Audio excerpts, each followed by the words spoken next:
Welcome to the Niagara Falls, Canada, your guide series.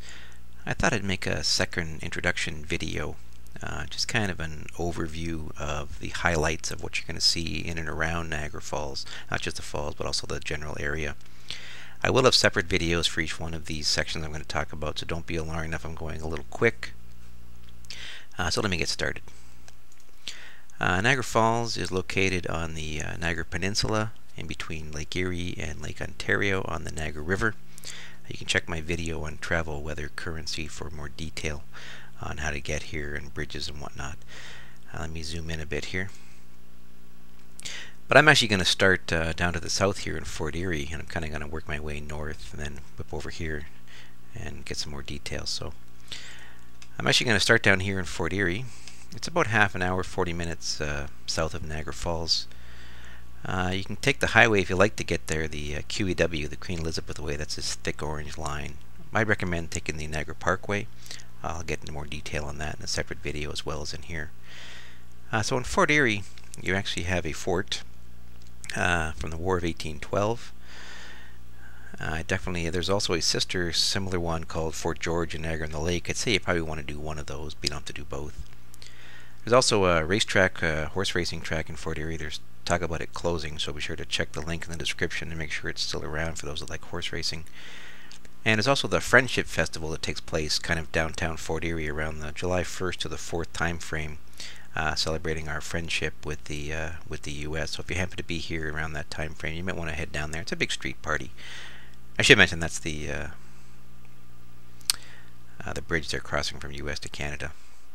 So if I head north up the Parkway here, that's that white line that right here that follows the river.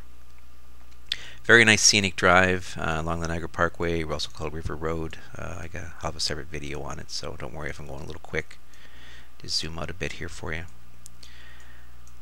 Lots of golf courses along here. There's quite a few, but it continues up.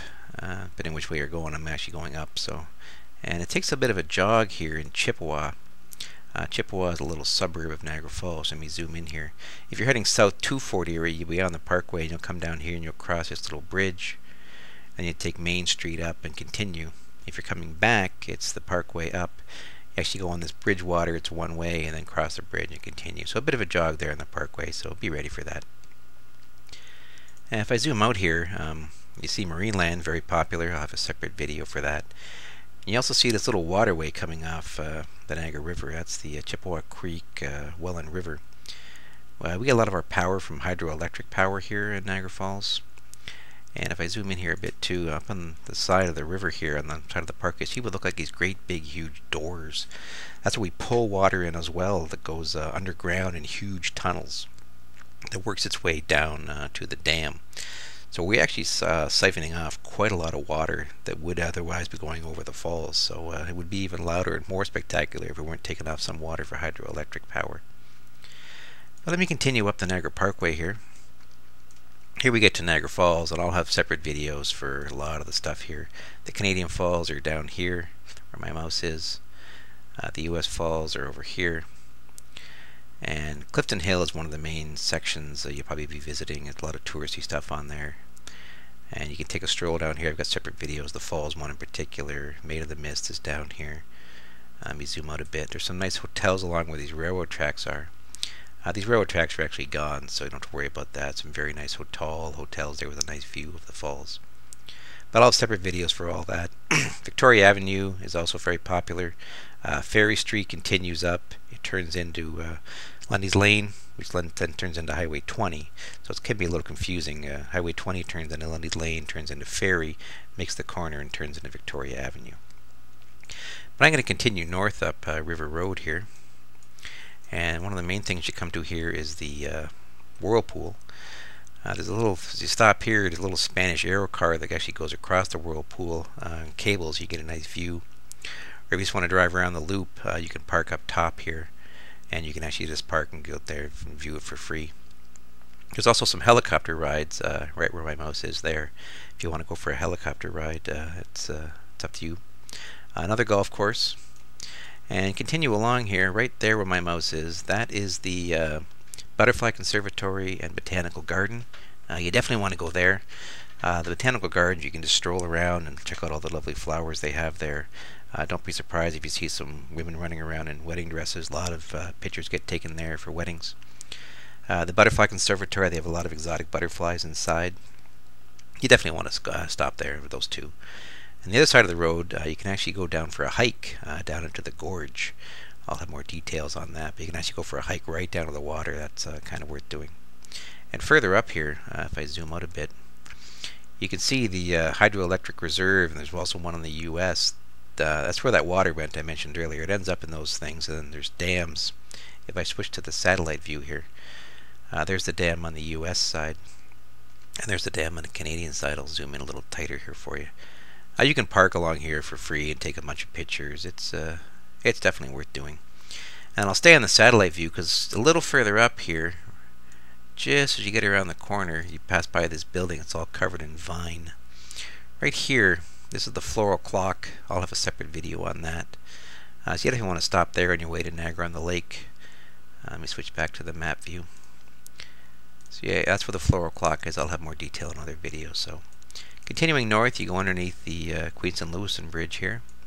And Queenston Heights is here. It's another park. Not so much flowers, but a place you want to go for a picnic or something. And Brock's Monument's there. He's a war hero from the War of 1812. And continuing a little further up here, you get Queenston, a small little quaint town of Queenston. You can visit Laura Secor's house. She's a bit of a hero from the War of 1812 as well. And I'm going to continue north here. On both sides of this the parkway here, you see this brick wall. I'll have some more detail on that. It's kind of got some history to it. And further up, on the left side, is also the world's smallest church. I'll have more detail on that. That's a little further up here. It's quite small. It's hard. You might miss it. Continuing up the parkway, it takes you right into Niagara-on-the-Lake. Takes you right in. Turns into Queen Street, which is the main drag. So it takes you right into downtown Niagara-on-the-Lake. You definitely want to go there. Window shopping. That other fort was there. I mentioned Fort George. It's here on the right side as you come in. Across the U.S., they have a similar one. We used to shoot cannonballs back at each other during the war. There's some very nice restaurants, hotels down in Niagara-on-the-Lake. And this is the wine area, too, if I zoom out a bit here. This whole section here, this is all the wine, fruit area of Niagara-on-the-Lake. I'll have different other detail on that. And if I go a little further now to the west, we have the Welland Canal. This is where the ships go through to avoid the falls. They had the ships go through to get from Lake Erie to Lake Ontario, or vice versa. It's only about half an hour, so you probably want to go there. And if you haven't seen a ship going through the locks, I'll have a separate video on the Welland Canal. Lock 3, there's a viewing area right here where you can see, you get right up close and watch the ship go up and down. It's quite interesting. I'm sure the kids would probably like it too. These ships are big, and it's amazing to see them going up and down the locks. So at a high level, that's pretty much it. Like I say, I'll have more details on each one of these. So feel free to check them out. And I'll have a video probably as well on stuff to do at nighttime. And also, because we have fireworks and there's lights lit up on the falls, and I'll have a video on winter. There's definitely different things going on in winter here, as far as New Year's Eve, the Ice Wine Festival, Winter Festival of Lights, and I'll have other videos on shopping hotels. But this is kind of a quick overview, give you kind of lay of the land. And if you have any suggestions, stuff you've seen yourself, feel free to send it to me. Or if you're a local resident and you're aware of something, feel free to send it. But just kind of an overview. I'll have more details. Be sure to check those videos out. It's currently February 09. I'm hoping to have most of these done by fall 09. Thanks for watching.